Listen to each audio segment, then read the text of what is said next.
Welcome to the Kahler podcast. Big announcement with this one. It's here we go. How you doing today, Gary? I'm doing good. I think this is an important podcast because, well, you go ahead and introduce it. Okay, so this is kind of the last podcast in a way. There's no easy way to say this, so I'm just going to come out and say it. My time at Kahler is, it's come to an end. It's complete. Here in Las Vegas. Here in Las Vegas.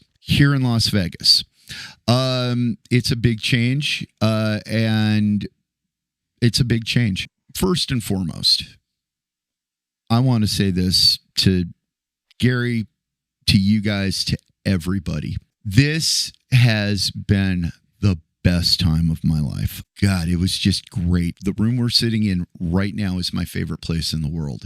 And most of it is going to get taken down and go back with me to Louisiana. We're going to kind of get more into the specifics of that, as well as a few things that, you know, we can't really get that deep into, but we'll allude to what's going to happen in the future. Yeah, feel pretty good about that. Yeah, well, I think the introduction is good. I think that, as you know, a lot of thought went into you coming here before you came here. I mean, you came on here, both sides. Oh, yeah, you came here twice, and I visited you, Louisiana. We moved your $250,000 plus guitar thing here. Everything. You know, when you get as old as I am, you got to think about, look, I got to do something here because I ain't going to live forever. You came here for the purposes we want to do as much as we can for the end users. Very much. We want to explain to end users and rock musicians and everybody in this town, the visiting pros. I don't know how many concerts we've been through, how many really professional, well-known guitar players and bass players and everything else we've interviewed right here at this table. And that was the purpose, because this is Las Vegas. But we also knew that this would be for probably a 1 year, 2 year period of time. And that 2 years is because you came here in January of 24. Let's see, February. I'm sorry, February. Right. I raced here. I pushed too hard to make it to be in time for the Extreme concert. The day before that concert, I found out that Living Colour, which is a band that I just love, they're great, was opening for them. I think you might have been a little bit more impressed with Living Colour than Extreme. Well, I'll tell you what. Well, Extreme, of course, his name Nuno plays our bridge. Did. Yeah. Now he's got his own brand of guitars, and they have that. Floyd Roses on. Well, whatever it is. In any case, I'd like Living Colour. I like the lead guy. What's his name? Corey Glover. Well, I got to tell you, he was great, and what he said and how they played and the whole thing was great. And I'd never heard Living Colour before. Getting back to the present, things have to move on. They don't last forever. What's going to happen is that towards the end of this month, going next month, you're going back to Louisiana. Yep.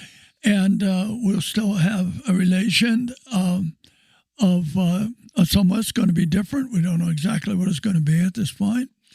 But that's the facts. That's what we're going to do. It is. Yep. I'll probably go back to commercial deep sea diving for a little bit, but I still have my YouTube channel. This is not goodbye. Nope. But everything is going to be different. Whatever's going to happen is going to happen. Well, I think it's a good thing all the way around. Nobody's mad at anybody. Nope. We still get along great. Everything is great. Everything is good. This is not a bad thing. Nope.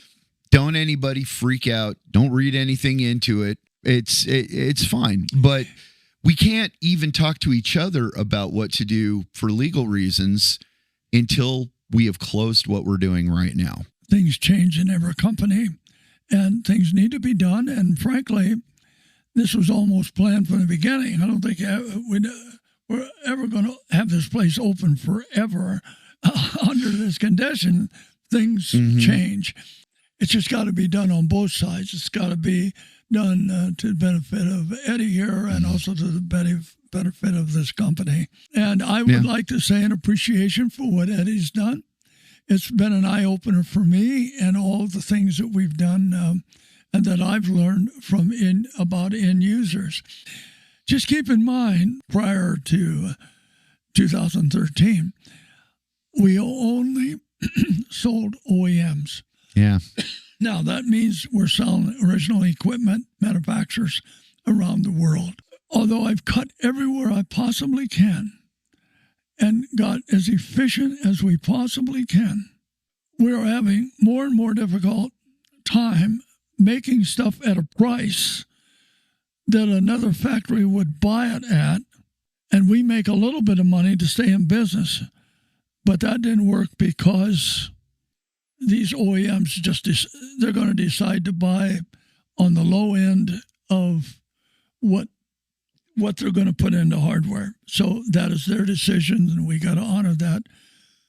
But by the same token, I had to change what we were doing in 2012, 2013, and then eventually brought you here for that reason, because we were not doing a good job prior to that on getting through.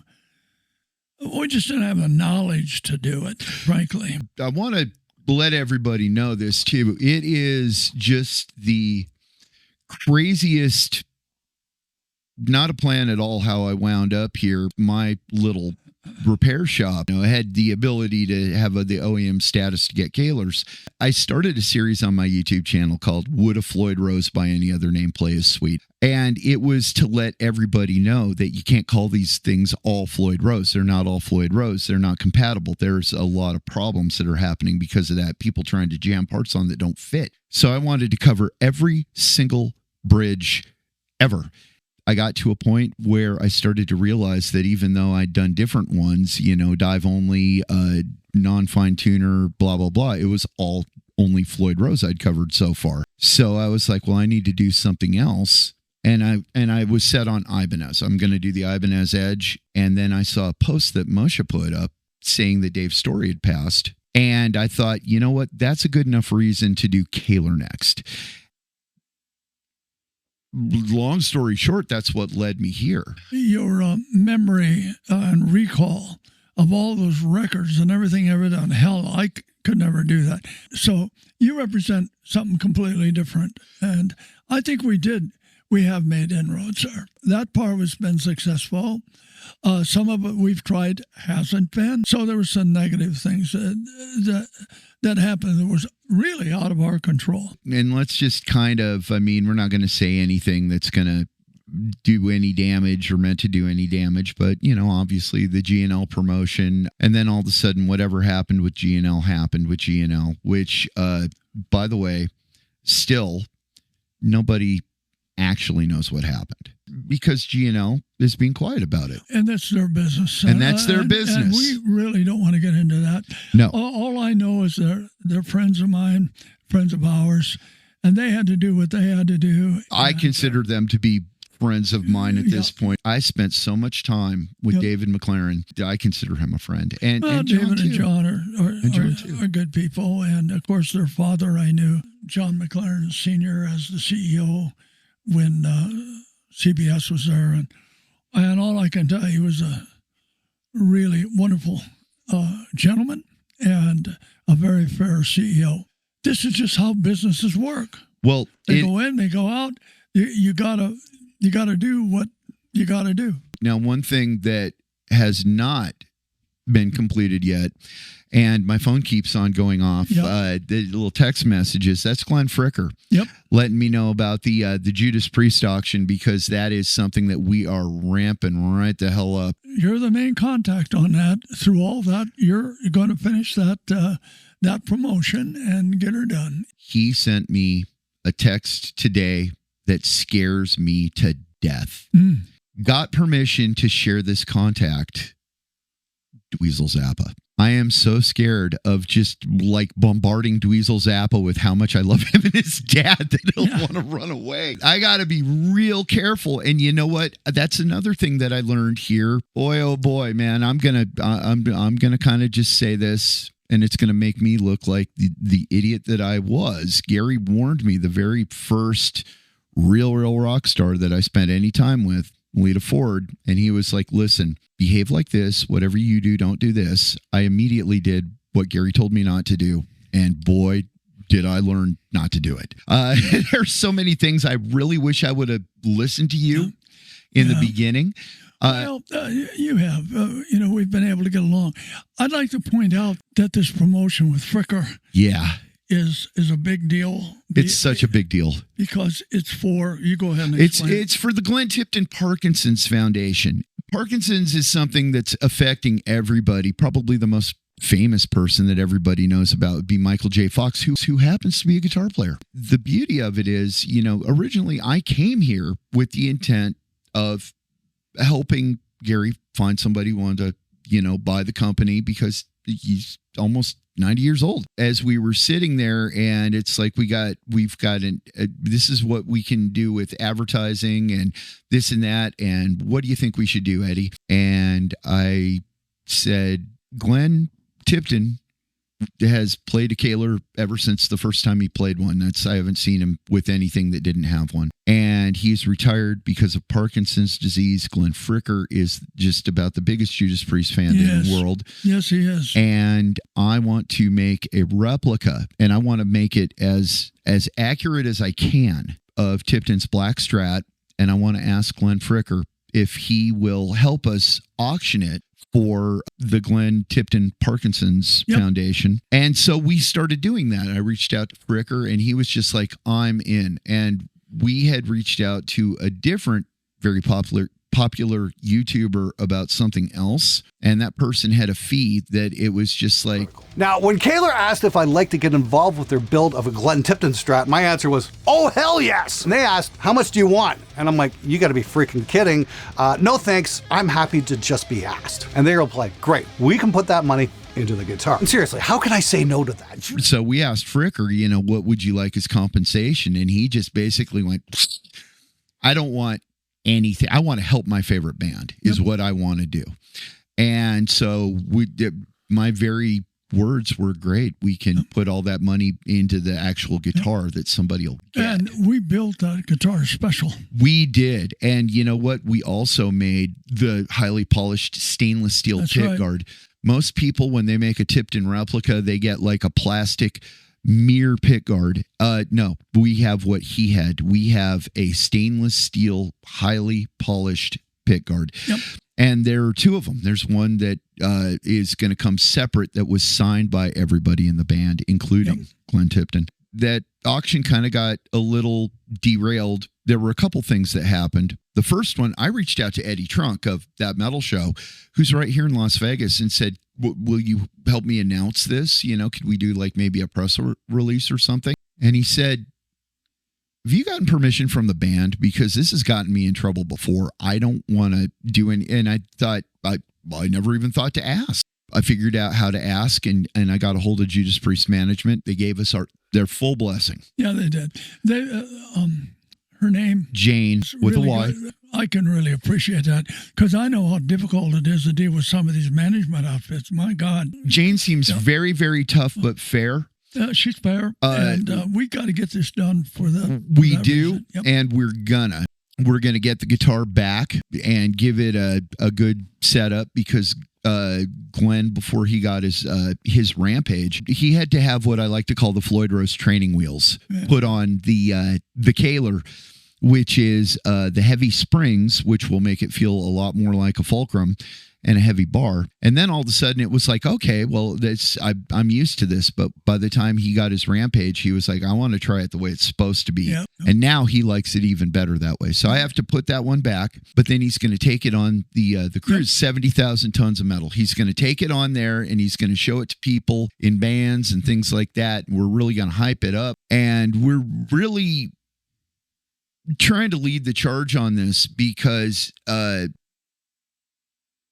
Ozzy Osbourne. When Ozzy put everything that he had into that final show and everybody got together, and Ozzy had Parkinson's too. Mm-hmm. Just sat there and looked at it. And I mean, all I could think was politicians hide themselves away. They only started the war. Why should they go out to fight? They leave that all to the poor. Very famous Black Sabbath lyric. And I just started thinking, we have to show the politicians how to get shit done. And I want to raise so much money for Parkinson's disease in the name of heavy metal. I want to do that so bad. Well, we'll get it done. Yeah. So that is why this is important. That's why we're doing what we're doing. And you know what? I don't know how to run an auction. Well, if anybody has that's listening to this has any ideas, maybe they'll have an idea we haven't thought of too. That's always possible. Or a method or a process that we can go through to get this completed. Anyway, that's good. That's good. You guys, basically, long story short, wrapping it all up with a nice little bow. I agreed to come here for a year to try to help Gary find somebody that was going to take over the company. I wound up staying for 2 because this has just been the best experience. I've learned so much. I think you've learned a lot more about manufacturing. Oh my God, have I learned how the sausage is made? Something that I learned, and I'm a little embarrassed to admit that I didn't know this until I came here. Now that I know how obvious it is, just make one real quick. That's no big deal. It's oh my God, you know what? That is like the most expensive piece if you make just one. See, all the prior years that I dealt with exclusively original equipment companies, if anybody was going to teach what that was to the end user, it would have been under their brand. It would have been the OEMs. Yeah, it would have been the OEMs. Mm-hmm. Now, I think that they taught their brand as a complete guitar. Yeah. Maybe didn't do as much as far as the bridges were concerned. That's what I've learned from you, in that the mentality of the end user and very true.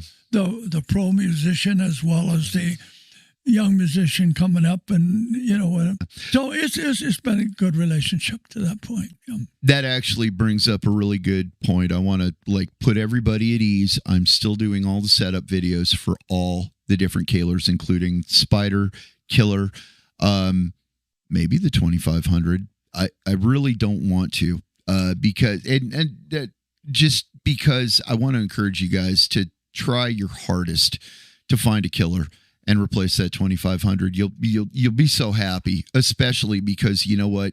One day people will know what that thing is, and it'll go up like the price of a Klon pedal. You won't be able to find one for under like $2,000. Maybe one day we'll come back with something like that to replace that 2500. Maybe. And we talked about it, and the spacing of the studs on the 2500 is the same as the outside holes of an American Fender 6-hole bridge, which is the same as the outside holes of a cam bridge. And we've been talking about creating or finding an insert that you can screw into the existing inserts and then run a machine screw down in and convert a 2500 into a like a 7300. That might be too technical for somebody else. Well, I think that a lot of people would understand that. I think they will. The drives are all different. The drive is very important. Yeah, see, that part right there is confusing because the most end users don't say drive. They say stud spacing. I know. All these things will still carry on. We'll still be doing all that stuff. And I know that I've got a lot more install videos to do and things like that. So they all will get done. Well, I think that's about it as far as I'm concerned. I can't think of anything else, and I want to keep this one very, very short so that I can edit it very, very easily. And it might even come out early because I'm not going to start posting anything of what's going on until this podcast goes out and announces to everybody what's happening. But I would like to share the dismantling that we do of this place and what's going to be left and what's not going to be left and things like that. And then that's pretty much it. And we'll continue on in whatever way we do when you're in Louisiana. Yeah. It isn't that far away. It's not. I mean, it's a couple hours on a plane. It's not that far. As long as you have your, what is it, real?